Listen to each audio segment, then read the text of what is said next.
one of the reasons why I don't also get into the conversation of like, oh, you're this or you're that, you're vax or you're not vax, like you're left or you're right, like fuck that. It doesn't matter. When you can view everything from an observer perspective, and I say higher, not it doesn't mean anybody's higher and better than. It means like observing it from, it's almost like the bird's eye view.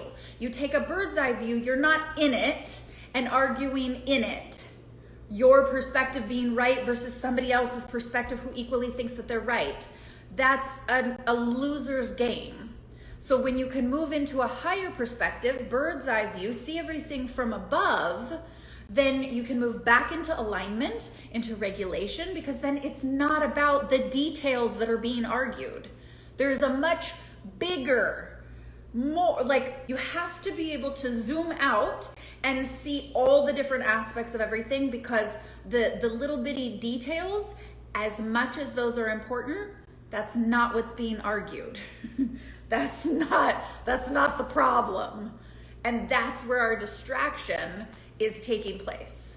We're getting distracted in this back and forth on the details, on the like black versus white, right? For lack of a better term, to generalize it. And I don't mean that literally, I mean figuratively, okay? Observe from a bigger perspective. Being the observer is so key, exactly, okay? If anybody's done any of the work with me, I'm not the only one who's taught this. I call it the power pyramid because I adapted and took, when I was in a meditation, I took the drama triangle, okay? Go look up the drama triangle. It's Dr. Karpman's work. Famous, especially in leadership.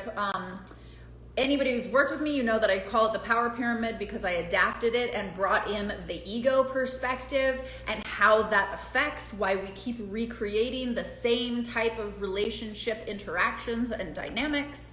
But the same principle applies. Look at villain, victim, hero. These are basics, and yet so important to be remembered right now for any relationship, but especially what the fuck is going on in the whole world right now. So remembering when you speak or when anybody is speaking to you, which role are you playing?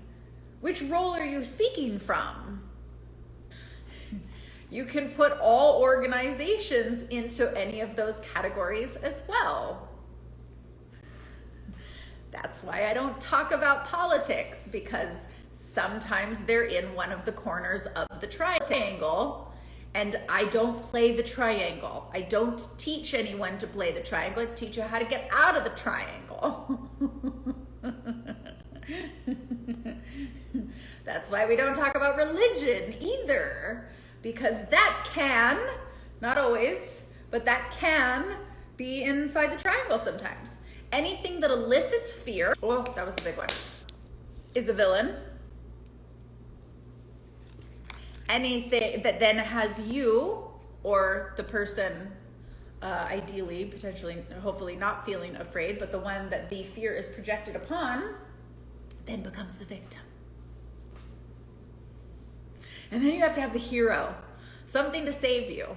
And sometimes that hero can be an authentic hero is one of the key pieces. I'll give you a little insight into my adaptation, because I discovered, I was like, oh, there's the hero, but then there's an inauthentic hero. Chala, I know you remember this, baby. You were in Power Becoming. There's an inauthentic hero and there's an authentic hero. Sometimes the hero can come across saying all the right terms as the hero.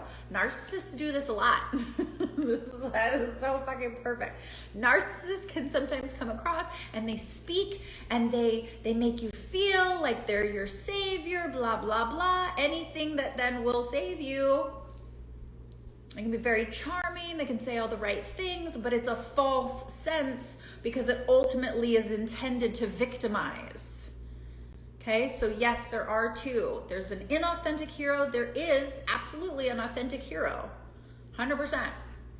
But don't be fooled, because some things, people and things that can look and sound like a hero aren't always. It could be an inauthentic hero, or I call it a false hero. Give me some hearts if that's making sense.